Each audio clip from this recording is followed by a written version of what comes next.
Juste fais-le, saison 4, une série de défis que je te propose de relever. Une unique contrainte, pas de visage, droit à l'image oblige. Le défi qui suit a été élaboré par des élèves en classe. Ils ont choisi librement un sujet d'actualité qui leur convenait. Nous avons joué aux associations d'idées.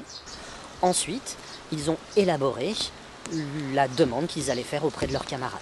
Et enfin, nous avons vérifié si le sujet en question n'était ni trop ouvert ni trop fermé, en imaginant 10 propositions les plus différentes possibles à partir de ce sujet. Juste fais-le numéro 21, à genoux.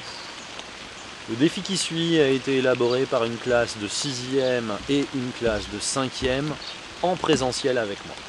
Pas de polémique. La mort de George Floyd vous intéresse beaucoup.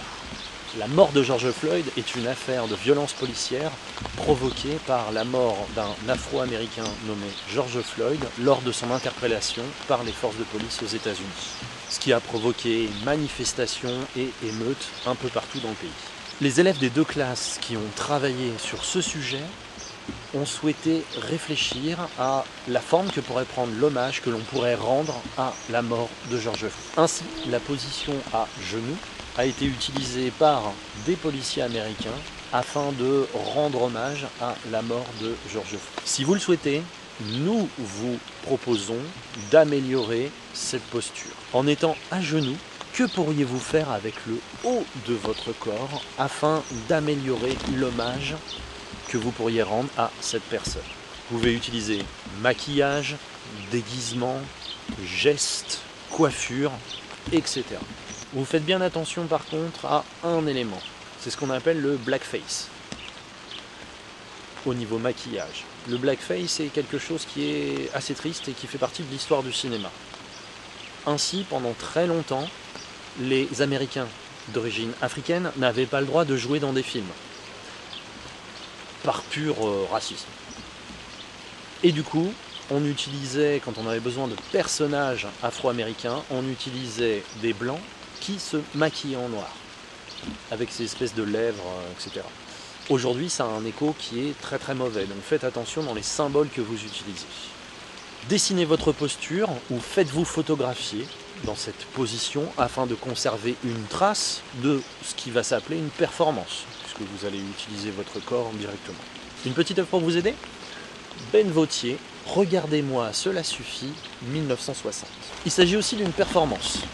L'artiste est juste assis dans l'espace public sur une rue de Nice, assis au milieu de la voie. Il tient une pancarte sur laquelle il a écrit « Regardez-moi, cela suffit ». Le but est de faire réagir les passants. Voilà la vidéo qui documente la performance. Il ne s'agit pas de l'œuvre, c'est bien une vidéo qui sert de trace.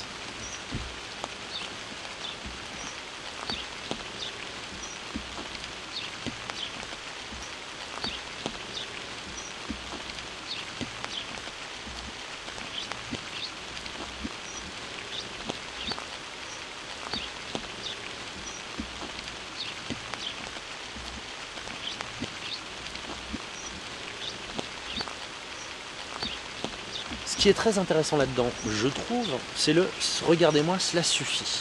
On peut le prendre dans deux sens.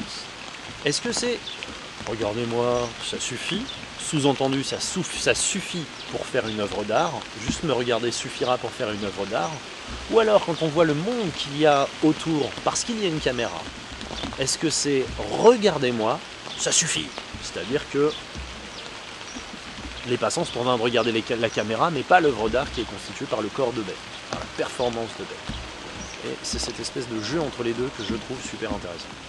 Et n'oublie pas, juste fais-le.